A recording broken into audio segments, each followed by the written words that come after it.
Welcome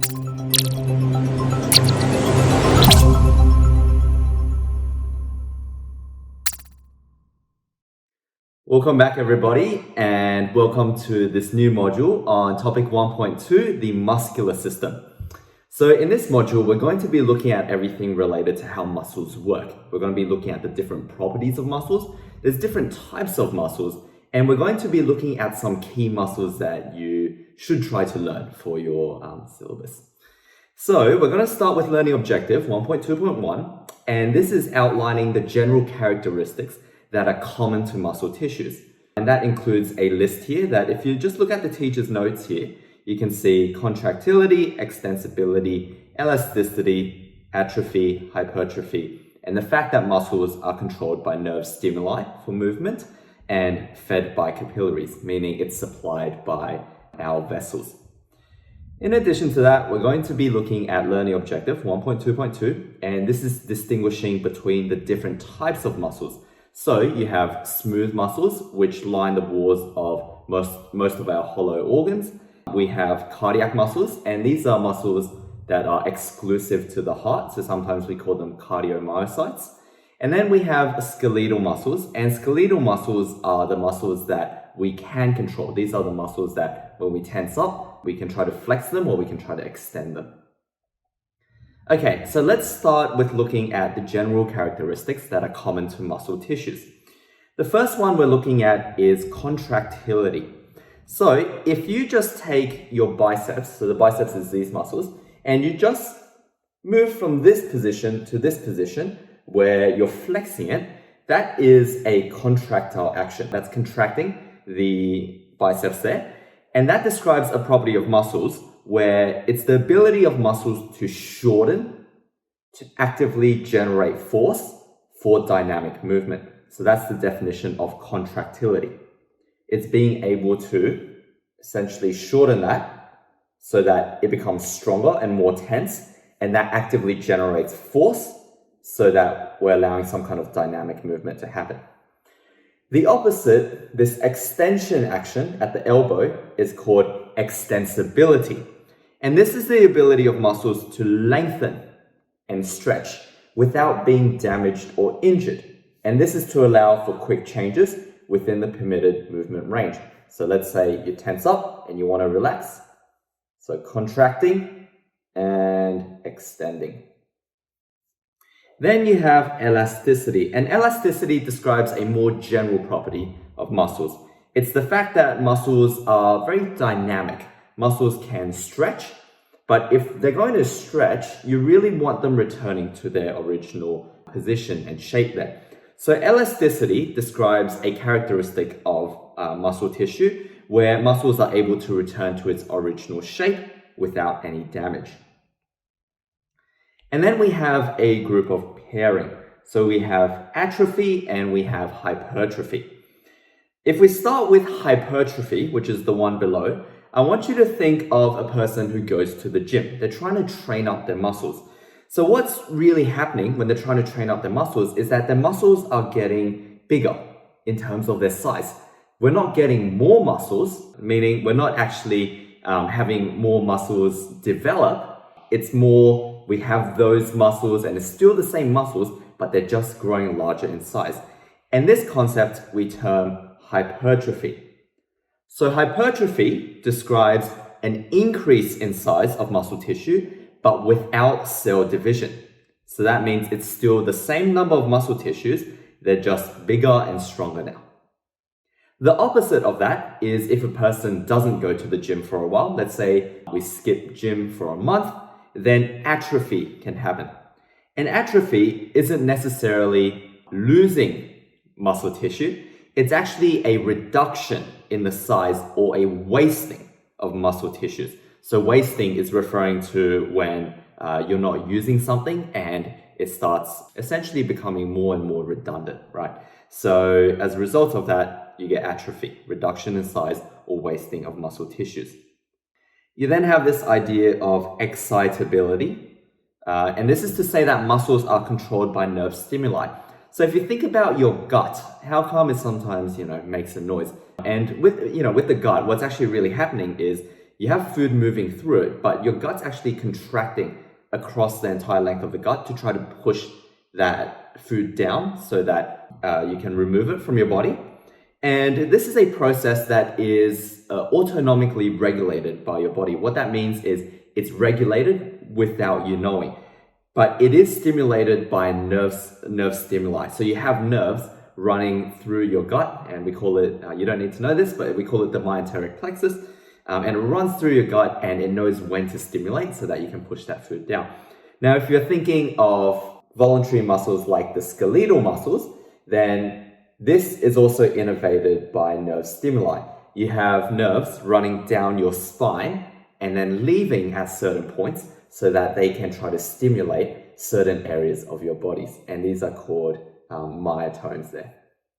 And so excitability is another general characteristic common to muscle tissues, and it's just describing the fact that muscles, whether they're smooth muscles or cardiac muscles or skeletal muscles, they're controlled by nerve stimuli. And cardiac muscles are quite interesting. When we get to our next topic, we actually look at how the nerve stimuli stimulates our heart to contract.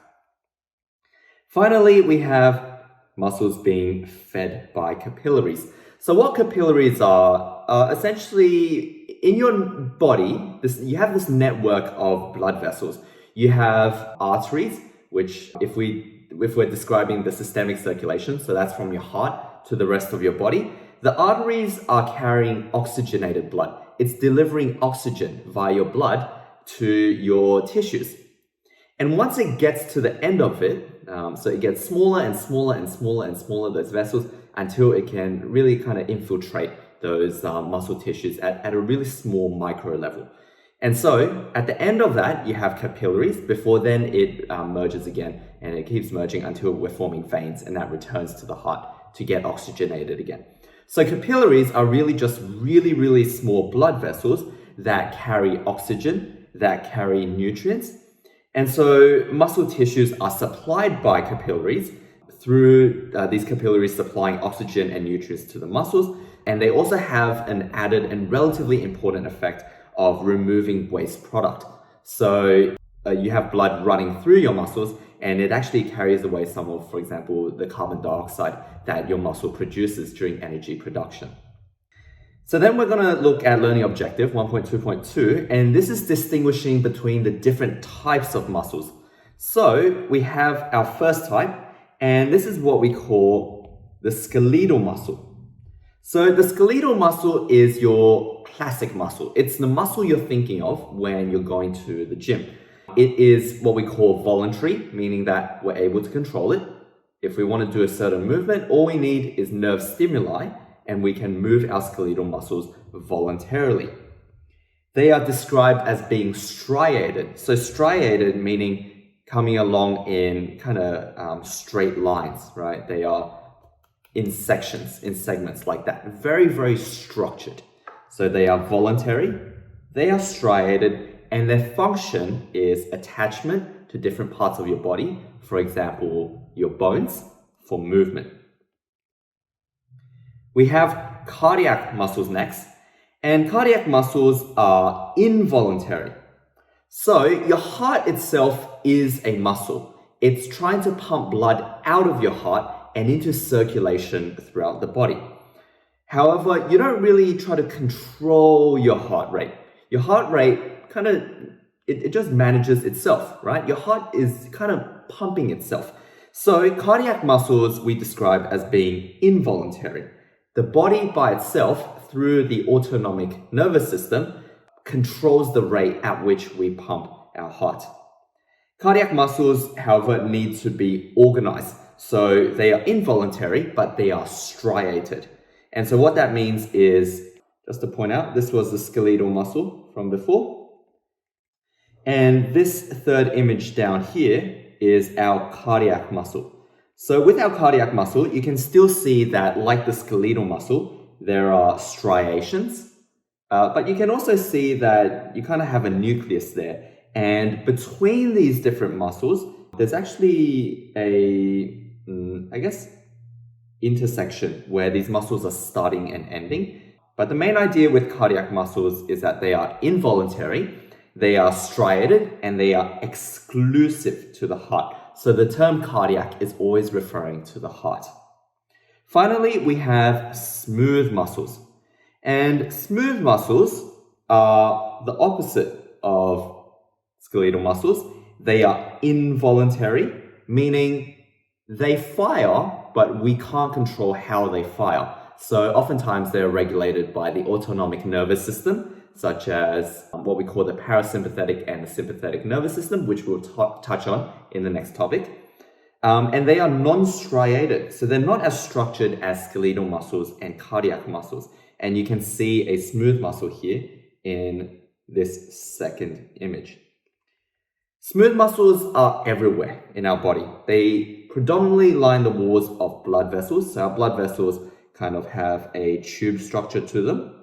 They look like this, and you've got blood running through it. And lining the walls of those blood vessels are what we call endothelium, and they contain smooth muscles in them, which allow the blood vessels to constrict or dilate if you have a fight or flight response. Smooth muscles also line the hollow organs. So I mentioned the example of the gut before. If you have a hollow organ like the gut and you want to be pushing food down, then you might have smooth muscles actively contracting at different points. But it's not you controlling that contraction. Your body is regulating it itself, fed by this nerve stimuli there. So that concludes this module, looking at the general characteristics that are common to muscle tissues and distinguishing between the different types of muscles. So the key takeaways are that the general characteristics common to muscle tissues include contractility, extensibility, elasticity, atrophy, hypertrophy, excitability, and muscles being fed by capillaries. So if an exam question asks you to outline the general characteristics common to muscle tissues, then this list here is all you need to know. When we're looking at the different types of muscles, we have three different types.